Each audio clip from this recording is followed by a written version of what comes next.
Lindsay really stood out from her peers and really the Hollywood crowd because here she was, this redhead, where you don't find many of them in Hollywood. She really looked like your regular teenage girl, very pretty though, but down to earth. She seemed like someone who you would just really be friends with. She was really gathering her army of fans, and the gossip about her was beginning. And as much as you don't want to be gossiped about, as soon as you get gossiped about, that's when the career really starts to take off. And at this point, she was probably best known for being rivals with another teen queen, Hilary Duff. The rivalry, like most teenage squabbles, was centered around a boy. And the story with them is they both had the same boyfriend, Aaron Carter, the younger brother of Nick Carter of the Backstreet Boys. They both dated him possibly around the same time. No one's really quite sure. It was just your typical teenage romantic triangle. They both came through the ranks through Disney. Hilary was on the very popular sitcom on the Disney Channel, Lizzie McGuire, and made movies for Disney as well. It all came to a head in the spring of 2003 when Vanity Fair asked Lindsay and Hilary to appear in a cover photo of an edition featuring young Hollywood actresses. This is really, truly her first real serious, not teen pop foray into mainstream media. This is Vanity Fair magazine. And Hilary walks in with her ex-boyfriend, who has been the bone of contention between the two of them, who has been written about in the tabloids. And Lindsay pulled aside the editors at Vanity Fair and said, he has to leave. I cannot do this shoot with him here.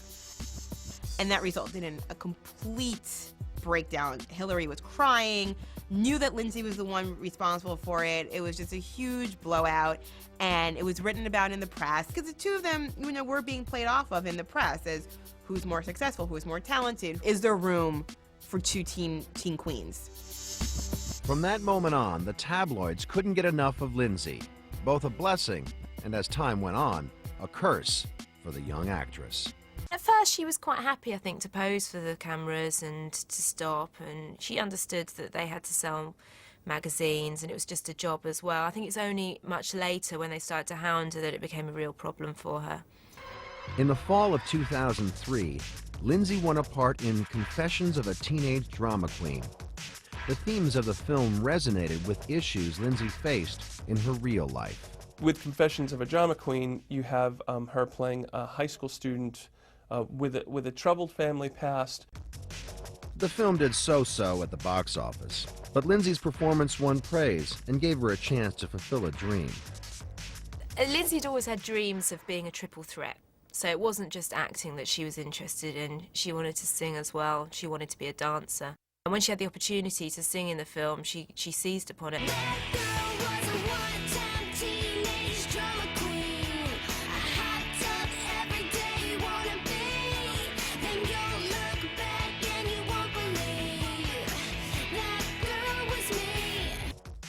Lindsay sang several songs on the movie soundtrack. In the wake of Drama Queen, Lindsay moved on to a meatier role in Mean Girls. Its fish-out-of-water premise seemed to bring out the best in Lindsay once more. This is a movie about the inner workings of the popular cliques of high school. It's basically, the film is her transition from someone who's very square even and secure to someone who becomes very in and popular, but less secure. I could hear people getting bored with me, but I couldn't stop. It just kept coming up like word vomit. I have this theory that if you cut all her hair off, she'd look like a British man. Yeah, I know you told me that one before. It's scary the way people will take the time to go out of their way to talk about other people. And then you see in this movie how it just comes back at you, like it's karma. Released in April 2004, Mean Girls opened up #1 at the box office. The former child star was now the fresh face for a new generation of teenage angst. This movie was the pinnacle turning point. Mean Girls put her on the map. It is in the lexicon of teenage girls throughout America. It is a classic, just like Breakfast Club and Pretty in Pink. This was a brilliant movie that people could relate to. Her young fan base could see her, but older people could get a chance and realize how talented and adorable she is. At 17, little Lindsay had developed into a beauty. She's not such a cute little girl anymore. She kind of turned into a hot young woman. That opened a lot of eyes and really put her in the spotlight for a lot of guys. I don't want the police to come down here, but I think the most noticeable thing about Mean Girls is that suddenly she's womanly. As a child, Lindsay's unusual looks had set her apart. As she grew up, that was still the case. There are a lot of starlets who look exactly alike. You can kind of imagine a conveyor belt of young, skinny, blonde starlets. Lindsay Lohan, with her gorgeous red hair and her gorgeous curvy body, kind of broke the mold and was incredibly talented to boot, and people just couldn't get enough of her. But with increased success came ever-increasing attention from the press, and some of the stories were hard to take. One of the challenges that Lindsay faced by being this curvy girl was that rumors started that she had breast implants. First she found them quite amusing, these sorts of stories, but I think what really hurt her was one day she came home and her little sister said to her, "I've read a news story saying that you've had Pamela Anderson breast implants." And her sister was really disappointed, and Lindsay was really upset because she thought, how can you believe this is true? It's not. And she just got fed up with the lies. Regardless of the rumors, or maybe because of them, Lindsay was now a household name. She realized she had to strike while the iron was hot. Lindsay was 17 years old in the wake of Mean Girls and realized that if she really wanted to capitalize on this movie and on her acting, she had to move from New York to LA. Her mother had 3 other kids that she was raising at home, so she couldn't go with her. So Lindsay went to LA by herself. It was a very lonely time for her because this is someone who's really still a child, but she's living in an adult world. It was decided that her publicist would act as guardian for the underage Lindsay in Los Angeles, and Lindsay would live with a friend. She moved in with another fellow teen actress, Raven-Symoné, who was known for her role as Olivia on The Cosby Show when she was a very little girl, and then went on as well to become a big Disney star. And eventually she moved out of that apartment with Raven and got another apartment and was living at the Chateau Marmont for a while. The paparazzi now had full-time access to Lindsay, and their appetite was insatiable. Everywhere the young star went, cameras followed. Paparazzi loved her. And suddenly there were pictures of Lindsay everywhere you looked. There must have been a lot of pressure that associated with that, but in every picture you saw Lindsay smiling, looking happy to be there. And that worked to her benefit. It feels nice to know that people want to take your picture and put you in a magazine. Let's be honest, a lot of people wouldn't be where they are today if they didn't have paparazzi. Lindsay was the new it girl on the Hollywood scene, and although still underage, she quickly found her way onto LA's legendary party circuit, to the delight of the gossip magazines. She started hanging out with a lot of the other girls of young Hollywood, the Paris Hiltons and Nicole Richie's of the world, and they were older. They were allowed to go to the nightclubs that Lindsay started frequenting. She was not, but because she was Lindsay Lohan, the star of Mean Girls, the bouncers would let her in. So she's going to clubs where she's actually underage, but they're letting her in, and she's drinking and she's partying. And being surrounded by all this negative press. And the negative press, you know, years ago, negative press hurt your career. Now negative press builds you up. Basically, Lindsay Lohan's part of the generation where they say, if people are talking about me, it's a good thing. It doesn't matter what they're saying, just keep on talking about me. At 17, living alone in LA, Lindsay Lohan was the talk of the town. Her late nights quickly grew longer and wilder. Well, I think you'd be hard-pressed to find any 17-year-old in Lindsay's position who wouldn't go a little nuts. I mean, all of a sudden, to be so popular, to have so many things handed to you, and to not have parents around setting limits, the adjustment had to have been hard for her. We all wondered, where's Lindsay's mom? Why is Lindsay allowed to hang out late at night all the time? With her family on the other side of the country, Lindsay soon found some much-needed companionship in an older man, Wilmer Valderrama.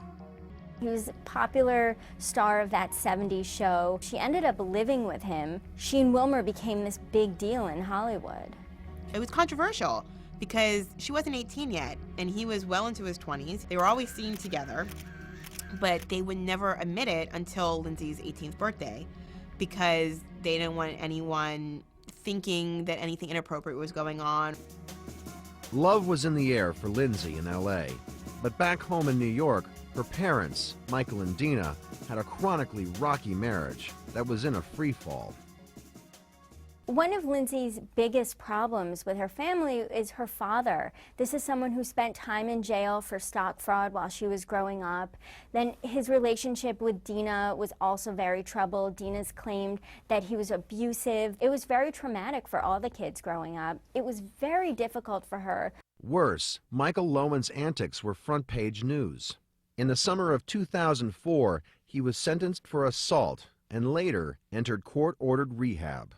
Michael Lohan is first in the news around 2004 when he and his brother-in-law get in a fight. It was this kind of thing that sort of made you feel sorry for Lindsay, but also made you feel maybe a little bit uncomfortable and embarrassed because it's just such an unfortunate thing to come out in the press. He just wouldn't keep quiet. He always had a comment to make. I mean, the press and her publicists are destroying our relationship. I guess it shows that I'm a real person and I deal with things that other people do. And he's my father, and my mom is my mom, and they're my family, but it's kind of a personal issue. Within a year, Dina Lohan would file for divorce. But even with a family in crisis, Lindsay's appeal never dimmed. She was tapped to host Saturday Night Live. Then, in late 2004, Lindsay released her first full-fledged studio album. Speak would peak at number 4 on the Billboard charts. At one point, she was like positioned to be this mini J-Lo in that she was pushing her acting career and her singing career. Lindsay was a hot commodity and finally a bona fide triple threat, but her facade was about to crumble very publicly. On the set of her next film, Herbie Fully Loaded, things started to fall apart. For the first time in Lindsay's career, she seemed unfocused and irresponsible.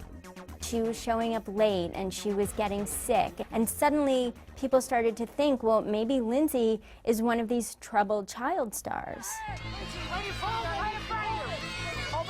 Despite the on-set troubles, Herbie was a hit. But Lindsay's personal turmoil only grew. Her hard partying Hollywood lifestyle definitely was affecting her work because it was around this time that she was first hospitalized for heat exhaustion, and she really no longer has a squeaky clean image. I mean, she's really no longer a Disney heroine.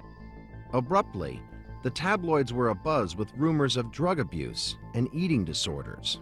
Suddenly people were photographing her in bikinis and wondering what was wrong with her. Did she have an eating disorder? Was there another problem? Lindsay put it down to stress and exhaustion. She was so ambitious. She thought she could do everything, and she's only human. Yeah, I was just overscheduling myself and overworking myself and not taking care of my health and not sleeping or eating right, and that happens. You know, you can only please so many people. As 2004 drew to a close, Lindsay faced another setback when her 9-month relationship with older boyfriend Wilmer Valderrama ended. Her relationship with Wilmer was falling apart around this time, mainly because she was never at home. And again, she was really just a kid, and she said later on that it was really too much and too intense. Lindsay sought solace from the blinding spotlight in the shadows of LA's club scene, cementing her rep as a party girl.